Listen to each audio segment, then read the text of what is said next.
Père Michel-Marie, c'est toujours une joie Cher Sylvain, la joie est de partagée. te retrouver. On ne fera pas semblant, on va se tutoyer, on se connaît tellement. Mais bien sûr, nous sommes des amis. Oui, exact. Aujourd'hui, on voulait parler ensemble quand on l'a préparé. Qu'est-ce qui te frappe dans le christianisme, chez la personne de Jésus? C'est le Christ lui-même, justement, c'est son parcours, je dirais presque son parcours humain. C'est ça qui est assez bouleversant. Mais quand on pense que Dieu a pris la chair humaine et que les hommes ont pu voir, il y a de cela 2000 ans, Dieu en chair et en os. C'est quand même quelque chose d'immense, c'est bouleversant. Et s'il est allé jusque-là, d'ailleurs aucune autre religion ne propose une chose pareille. Tout simplement parce que c'est la vérité. Ce Christ qui vient, cette deuxième personne de la Trinité, quel mystère, qui descend sur la terre, qui naît comme tous les enfants, et qui par là nous montre comment nous devons vivre, comment nous devons souffrir, comment nous devons mourir avec l'espérance dans le cœur. Mais c'est extraordinaire quand on y pense. Et cette incarnation de Jésus, ça qui me bouleverse, c'est qu'elle valorise notre propre existence, notre propre vie. Elle nous montre que la vie humaine a vraiment de la valeur. Et elle en a de la valeur. Malheureusement, les hommes l'oublient. Ouais. Et les gens oublient aussi, quand on en parlait, c'est ça qui est très beau, Jésus a travaillé avant de faire son ministère. Bien sûr, il a beaucoup travaillé. D'ailleurs, si on avait été son père, on ne l'aurait pas fait travailler autant. On lui aurait dit « va sur les routes ». Mais non, mais Jésus voulait nous montrer ce qu'était le travail. Il était charpentier. Il était charpentier, mais la chance qu'il a eue. Mais attention, tout ça n'est pas un hasard. S'il a choisi un métier manuel, c'est pour nous montrer que le vrai travail doit s'achever dans une œuvre. Et aujourd'hui, d'ailleurs, s'il n'y a pas la joie du travail, souvent dans nos pays, c'est parce que nos pauvres frères qui travaillent à droite et à gauche dans des entreprises, ils tiennent la souris toute la journée dans leurs mains, ils ne voient pas les résultats. Tandis que le cordonnier, même si on peut juger que ce métier est difficile, il voit sa chaussure qui est bien réparée. Le boulanger, il en est de même. Tous ceux, et l'artiste. Ça alors, par excellence, quand il crée une chanson, une peinture, une sculpture, tout de suite, il voit ce qu'il a porté en lui, et c'est la joie. Et aujourd'hui, je pense que le problème central, c'est justement qu'il n'y a plus cette joie en raison de l'œuvre absente pour la majorité de nos frères.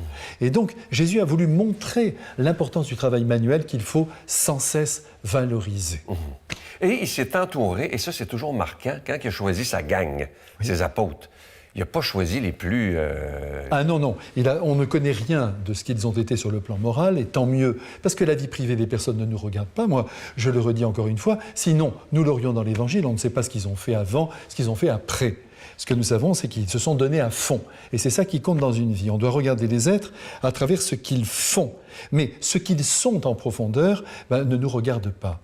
Alors là-dedans, ce que nous savons de certitude par Saint Luc, un type formidable, un médecin merveilleux, ce que nous savons par lui, c'est qu'ils étaient illettrés. Ça, c'est clair et net. D'ailleurs, tout le monde s'étonne de voir comment ils parlent comme ils parlent, mais il y a l'Esprit de Dieu qui les aide. Puis ils sont motivés. C'est quand tu as un amour dans le cœur, tu trouves toujours les mots. Eh bien, donc, par Saint Luc, nous savons qu'ils sont illettrés. Je ne sais pas si aujourd'hui l'Église serait d'accord pour que les prêtres soient illettrés, mais peut-être que ça nous ferait le plus grand bien, parce qu'on veut toujours répondre à toutes les questions contemporaines. Mais les gens, je me rappelle ce vieil ingénieur que j'ai rencontré il n'y a pas longtemps, il m'a dit « Mais moi, je m'en fiche du prêtre savant, je veux qu'il me donne Dieu. » Et ça m'a marqué. C'est vrai, il ne faut pas trop opposer les choses. C'est important aussi d'avoir une connaissance des réalités religieuses, mais ce qui compte, c'est d'incarner le Christ. Là encore, c'est de vivre comme lui. Et un enfant de 8 ans, si tu lui lis l'Évangile, il sait très bien comment il faut se comporter. C'est ça qui compte. Alors ces 12 gars, ils ont fait ce qu'ils ont pu, on les connaît quand même les uns et les autres, mais on ne sait pas grand-chose. Jean, peut-être, était plus cultivé que les autres, c'était un ami du grand prêtre. Matthieu, c'est un publicain, il volait un peu dans la caisse, c'est pas extraordinaire. Pierre, on ne sait pas grand-chose, mais la majorité d'entre eux, c'était des pêcheurs, avec un accent circonflexe, et des pêcheurs avec un accent grave. Ils étaient là dans leur vie de tous les jours. Mais c'est ça, je le redis, tout de suite, ils ont été saisis par la personne de Jésus, puis ils se sont donnés. C'est ça qui compte aujourd'hui. L'amour que nous avons dans le cœur pour lui et pour les hommes. Tout le reste n'a pas grande importance. Raconte-moi cette histoire magnifique. Écoutez bien, je vous le dis, là, du moine que tu m'as raconté un jour. Volontiers. Alors, c'est un ami, d'ailleurs. Alors, il est mort aujourd'hui, il est au pays des étoiles, mais ça m'a beaucoup marqué. C'est lui, je ne l'ai pas lu, cette histoire. C'est lui qui me l'a raconté. C'était un ermite. Donc, tu sais, les ermites, ils vivent complètement coupés du monde. Donc, il était dans sa petite cabane, en pleine campagne, mais il était attachant, il était merveilleux. C'est lui qui m'a raconté ça. Puis il me dit, il était en train de rêver dans la nuit, quand tout à coup, il voit le Christ devant lui. en rêvant dans la nuit. Alors le Christ se présente devant lui et lui dit, écoute, il s'appelait Emmanuel. Il lui dit, écoute Emmanuel, est-ce que tu es là? Il dit, mais bien sûr Seigneur, où voulez-vous que je sois? Je suis toujours là dans mon ermitage. Il lui dit, écoute, j'ai une mission extraordinaire à remplir dans le monde, je t'en supplie, j'ai besoin de toi. Je t'ai apporté 30 garçons, tu vas en choisir 15. Alors il m'a dit, je sors dans son rêve, je sors devant l'ermitage, ils étaient tous beaux, il m'a dit, donc ça tombait bien, tout le monde était là. Le premier, il m'a dit que je vois, il avait les mains comme ça, il priait avec une intensité, il s'est dit ça, c'est un homme de Dieu, je le prends. L'autre à côté, il m'a dit vraiment un métaphysicien, on sentait une intelligence très grande. Vas-y, je le prends. Mais il y en avait un autre, alors c'était la beauté incarnée. Il s'est dit, lui, il va m'attirer un monde fou, tac. Il en a pris 15 comme ça. Jésus lui a dit, à ce moment-là, il lui a dit, alors ça y est, tu as choisi Emmanuel? Il a dit, oui, j'ai choisi. Jésus a dit, eh bien moi je prends les 15 autres. Et je trouve ça formidable, parce que nos critères humains valent ce qu'ils valent. Mais une maman, par exemple, elle voit la qualité de son enfant, même s'il n'est pas très, très évolué, elle sent au fond de lui ce qu'il a de grand. Et ce qu'il y a de grand dans un être, c'est la bonté personnelle. Tout est là. Le reste, on oublie tout le monde. Ceux qui ont eu des grandes fonctions, même ceux qui ont fait des études superbes, tant mieux s'ils rendent bien service à la nation. Mais la bonté personnelle, ça n'a pas de prix. On les oublie jamais, ceux-là. Ce qui te frappe aussi beaucoup sur Jésus, c'est qu'il donne toujours une autre chance. Toujours. Alors ça, c'est quelque chose d'extraordinaire parce que Jésus est contre les dossiers. C'est bien que je te le dise. Hein. Il n'y a pas de dossier avec le Christ. Il y en a dans toutes les institutions. Ouais. Hein, partout, l'État et même l'Église, il y a des dossiers. Alors, on se garantit vis-à-vis de telle personne, il y a eu ça, il y a eu ça, il y a eu ça. Mais Jésus, pas du tout. Lui, il prend chaque être et il renouvelle chacun, immédiatement, sans jamais les enfermer dans ce qu'ils ont fait. Regarde, Marie-Madeleine, par exemple. J'imagine, mais attention, ce n'est pas du roman. Ça s'est quand même passé, mais je l'arrange à ma sauce. À midi, elle a rencontré son dernier homme. Elle rencontre le Christ. Terminé, il la prend avec lui et il lui montre ce qu'est le véritable amour. Et à partir de là, elle se donne totalement. Voilà. Si tes péchés sont comme l'écarlate, dit la Sainte Écriture, ils seront blancs comme la neige. C'est fini, c'est terminé, même ce qu'on a fait de mal. Et j'espère ne pas te scandaliser, mais toi, je ne crois pas. Mais pas même nos auditeurs et nos téléspectateurs, si je dis, preuve à l'appui, que le criminel a aussi de bons côtés. Et c'est ça le Christ, d'être capable de descendre très profondément dans les catacombes du cœur humain, là où on ne peut pas aller nous-mêmes. C'est pour ça qu'on passe notre journée à juger.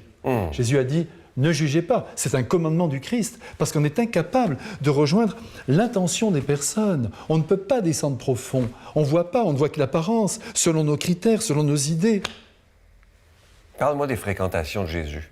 Alors, ces fréquentations... On serait jugé si on se tenait avec les mêmes personnes que Jésus. Ouh là là. Mais c'est épouvantable. D'ailleurs, on est vite jugé. Dès que tu fréquentes quelqu'un qui n'est pas dans la bonne ligne, aux yeux du monde, aux yeux du moins de ceux qui pensent être dans la juste lumière, on est tout de suite jugé. On dit, oh là là, comment peut-il fréquenter une telle personne? Jésus, lui, fréquentait les publicains, les pécheurs, des voleurs et des gens qui s'opposaient à la loi. Mais ce que je trouve extraordinaire dans l'Évangile, et qui me revient à l'instant même où je te parle, ça doit venir d'en haut, c'est que Jésus, il était recherché par ces hommes-là. C'est dit dans l'Écriture, les publicains et les pécheurs recherchaient Jésus. Qui nous recherche aujourd'hui?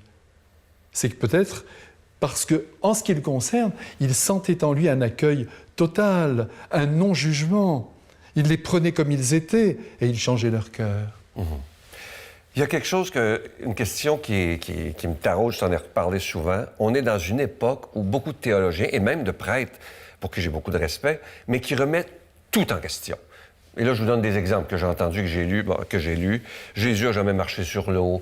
Jésus n'a pas multiplié les pains. Tout ça, c'est des symboles. Ça devient difficile, là, oui, pour certains croyants. Mais bien sûr, mais je pense, sans juger ces frères qui interprètent les choses de cette manière-là, c'est une vision rationaliste de la foi. Mais la foi, non, on la reçoit profondément et on croit dans ce que l'Évangile nous dit. Moi, ça ne me gêne pas du tout que Jésus a marché sur l'eau. Pourquoi? Parce qu'on trouve que c'est illogique.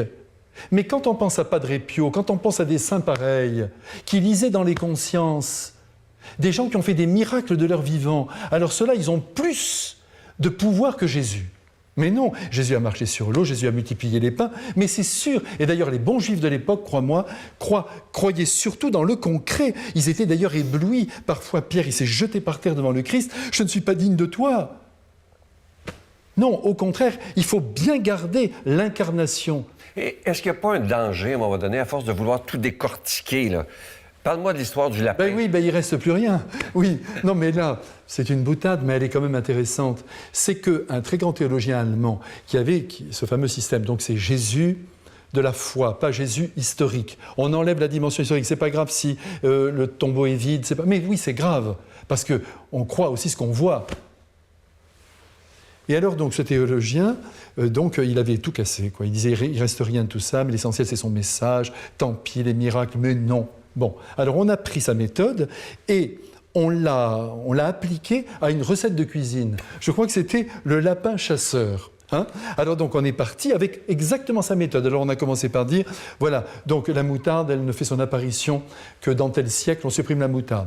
Après, cette épice, non, tardif, c'est tardif. Non, c'était pas du départ, on enlève. Non, à ce moment-là, on préparait comme ça, on enlève encore ça, encore cette épice, encore... Et à la fin, on se demande si le lapin existe. Parce que finalement, il ne reste rien. Non, moi, je donne le conseil à chacun, et c'est ce que je fais moi, de lire l'Évangile comme un petit enfant le lirait. On ouvre, c'est Jésus qui nous parle, c'est Jésus qui agit devant nous. Moi, je suis très très content qu'il ait la possibilité de dominer les éléments matériels. Moi, qu'il domine la matière, mais ça me fait plaisir. De même qu'au matin de la résurrection, il traverse le mur avec son corps glorieux, c'est clair et net, tout le monde est saisi. Et en même temps, il mange un bout de poisson. Quel mystère. Ouais. Mais est-ce que tu réalises que si on entendait plus souvent des messages comme ça, il y aurait plus de monde dans Mais je pense, mais surtout, il faut montrer qu'il n'y a qu'une chose qui est intéressante dans la foi, c'est la mystique. C'est-à-dire, c'est la vie surnaturelle. On va mourir. Et là, on va le voir. Mais avant, on est avec lui. Et on lui fait confiance. C'est un peu comme un bouton de rose, ici notre vie chrétienne. Ce petit bouton, il est fermé, mais on est avec lui. Et puis là-haut, c'est la même vie, mais elle va s'épanouir et on va le voir. C'est la seule différence. Mais ici, sur la terre, il faut s'accrocher au Christ. Mais sinon, mais à quoi ça sert notre vie ? On vit, on mange, on boit, tout ça. D'ailleurs, Jésus l'a dit. Vous mangez, vous buvez, et puis tout à coup, hop, je te redemande ta vie. Et d'ailleurs, parmi les choses que j'aime chez le Christ, c'est son fameux « ne vous souciez pas du lendemain ». Parce que quand même, là, tu vois la panique qu'il y a partout, tout le monde a peur. On a peur parce qu'il n'y a pas de confiance. Si demain Jésus dit « maintenant tout est terminé, je vous emporte », on ne s'en rendra même pas compte. Hop, on partira. Comme la mort, pourquoi s'inquiéter ? C'est une seconde, le soir, on va s'endormir. Je suis sûr que tu fais la même expérience que moi. On sent qu'on est fatigué, on va s'endormir. Puis tout à coup, toc. Et au moment où on s'endort, on s'en souvient jamais. Ça sera ça, la mort. Donc, ce n'est pas la peine de se faire du mouron, ce n'est pas la peine de s'inquiéter. Mais vivons à fond. Et puis, toujours en vue de quoi ? Pourquoi je gagne de l'argent ? Pourquoi j'essaye ? Pourquoi je chante ? Pourquoi je célèbre la messe ? Pourquoi je console des personnes ? Pourquoi je fais une émission de télévision ? Là, je parle de toi. Pourquoi chacun se donne du mal ? En vue de quoi ? De la tombe ? Mais non, en vue de créer un monde plus beau, mais de soulever tous les enfants de la terre qui un jour finiront près de Dieu.